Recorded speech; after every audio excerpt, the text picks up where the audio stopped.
नमस्कार दोस्तों, मेरी अनजान कविताएं भाग 10 में आपका स्वागत है।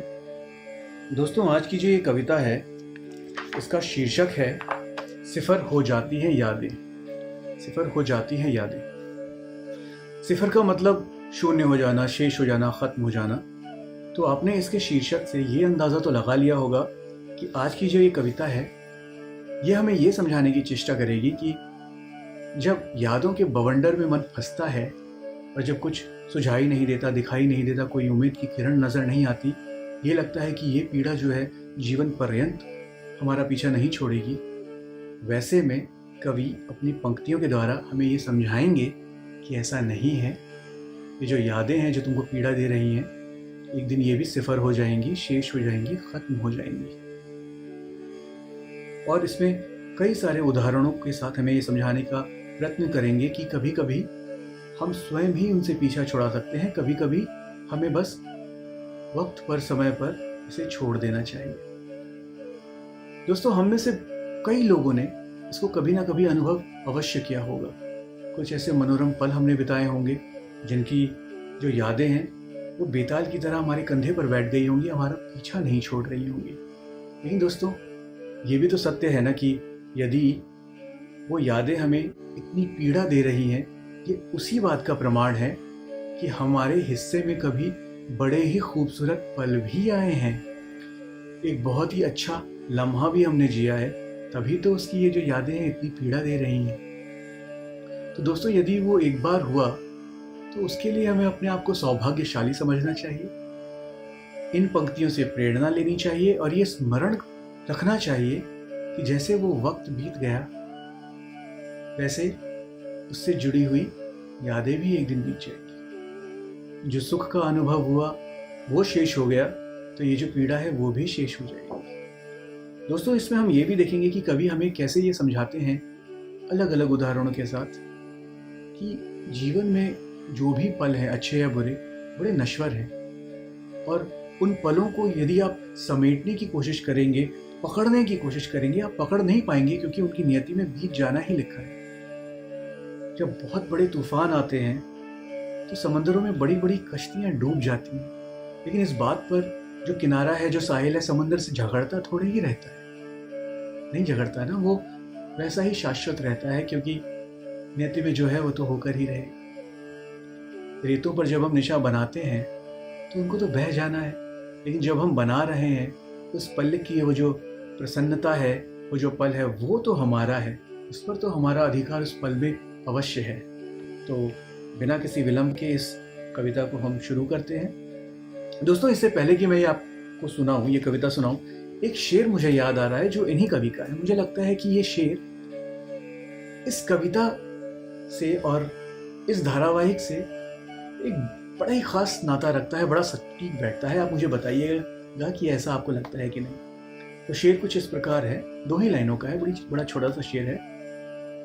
तमन्ना रोज देती है चौखट पर मेरी दस्तक। तमन्ना रोज देती है चौखट पर मेरी दस्तक, तेरी आहट समझकर मैं जरा सा चौंक जाता।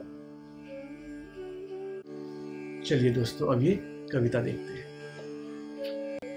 सिफर हो जाती हैं यादें। सिफर हो जाती हैं यादें, वक्त थोड़ा सा लगता है। सिफर हो जाती हैं यादें, वक्त थोड़ा सा लगता है। संभल जाते हैं लोग सारे, फर्क थोड़ा सा पड़ता है। हाथ थाम लेती है कभी खुद की ही परछाई। हाथ थाम लेती है कभी खुद की ही परछाई। साथ अपने कई रातें कभी अंधेरा जगता है। सिफर हो जाती हैं यादें, वक्त थोड़ा सा लगता है। तो क्या हुआ जो बह गए रेतों पर निशान अपने। तो क्या हुआ जो बह गए रेतों पर निशान अपने। पानी की धारों पर भला कब कौन चलता है। जब तूफान आते हैं कश्तियां डूब जाती हैं। जब तूफान आते हैं कश्तियां डूब जाती हैं। भला साहिल समंदर से क्या इस पर झगड़ता है। सिफर हो जाती हैं यादें, वक्त थोड़ा सा लगता है। संभल जाते हैं लोग अक्सर, फर्क थोड़ा सा पड़ता है। टूट जाते हैं अक्सर जो मिट्टी के खिलौने, तो नए सपनों को बुनने से बोलो क्यों तू डरता है। कैद कर ले हवाओं को फिजा को बांध ले कोई, कैद कर ले हवाओं को फिजा को बांध ले कोई, भला अपनों को अपनों से दूर कब कौन करता है। संभल जाते हैं लोग अक्सर, वक्त थोड़ा सा लगता है, सिफर हो जाती हैं यादें, फर्क थोड़ा सा पड़ता है। तो दोस्तों यहाँ पर ये कविता शेष होती है। जैसा कि मैंने आपसे कहा था, इस कविता में कवि हमको यही समझाने की कोशिश कर रहे हैं कि ये जो यादों की पीड़ा है उसको बहने दो, वो भी वक्त की तरह बह रही है। आज बहुत ज़्यादा लग रही है, कल ठीक हो जाएगी। कहते हैं ना, टूट जाते हैं अक्सर जो मिट्टी के खिलौने, तो अब मिट्टी के खिलौने कभी ना कभी तो टूटेंगे ना, है कि नहीं। तो नए सपनों को बुनने से बोल क्यों तू डरता है। अब जो पल बीत गया, जो खुशियां पीछे छूट गई, जीवन आगे भी तो है। जीवन यहाँ शेष नहीं हुआ है, केवल कुछ क्षण शेष हुए हैं और वो अपनी परछाई छोड़ गए हैं। वो ये प्रमाण छोड़ गए हैं कि आप और हम कभी बहुत खुश थे, कभी बहुत ही खूबसूरत लम्हों को जी रहे थे, कभी बहुत ही नज़दीकियों के तलबगार भी थे और उसको अनुभव भी कर रहे थे। लेकिन अब वो शेष हो गया, क्योंकि उसकी नियति में शेष होना ही था, सिफर होना ही था, खत्म होना ही लिखा था। इसका मतलब ये नहीं कि हमारे हिस्से में और आपके हिस्से में आने वाले समय में वैसे ही खुशियाँ फिर नहीं आएंगी, वैसे ही पल फिर नहीं आएंगे। लेकिन इस बार ये स्मरण रहे कि जो हो रहा है उसी क्षण में हो रहा है। उसको पकड़ने की कोशिश नहीं करनी है, उसको बस जीना है। उन लम्हों में केवल सांस लेते रहना है, उन्हें अनुभव करते रहना है, उन पर अपना अधिकार नहीं जमाना है।